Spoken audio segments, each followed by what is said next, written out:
इसलिए निराकार। अगर आँख खुल जाए तो ये सृष्टि साकार हो जाए।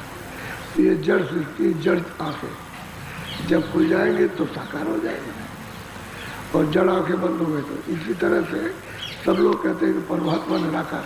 परमात्मा कभी निराकार नहीं, वो तो सदा से साकार रहा, लेकिन तुम्हारी आंख बंद हो गई तब तो निराकार हो जाएगा। आंख बंद होने के कारण तो दिव्य आंख ज्ञान चक्षु तीसरा नेत्र बंद हो गया, उससे परमात्मा निराकार है, खुल जाएगा साकार। उसकी सृष्टि साकार और वो साकार, उसके सब लोग साकार है।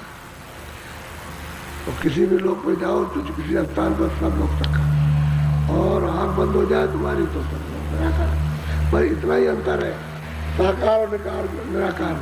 लोग आते हैं हमसे पूछते हैं कि आप साकार को मानते हैं, निराकार को मानते हैं। अपने तुम किसको मानते हो? पहले कि हम साकार को हमें, तो तुम्हारी आंखें ये है, अगर बंद हो जाए तो बंद तुम्हारी आंखें दोनों हो जाए तो क्या करो? पहले तब तो निराकार हो जाए।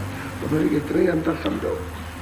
तो वो जो दृष्टि है बंद हो गई, तो तुम्हारी तीसरी आंख अंदर वो बंद हो गई, इसलिए परमात्मा और उसकी सृष्टि निराकार है। पहले गई तो हमको किसी ने बताया, हमने कहा नहीं बताया होगा तुमको, कभी तुम किसी से पूछने गए हो?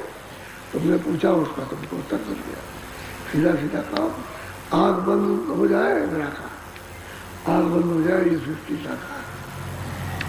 ऐसे वो आँख बंद हो गई तो सृष्टि निराकार हो गई, और जो सृष्टि का करता हो निराकार हो गया।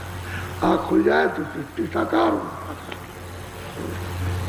अब ये साकार में तो देख ही रहे, तब पर्वत को देखा और दिव्य आँख से ज्ञान चलते उससे, और कहते हैं कि वो स्थान है वहाँ पर, और कानों से सुना के मुरली बज रही, और कहते हैं कि उसका रूप कहते श्वेत सफेद।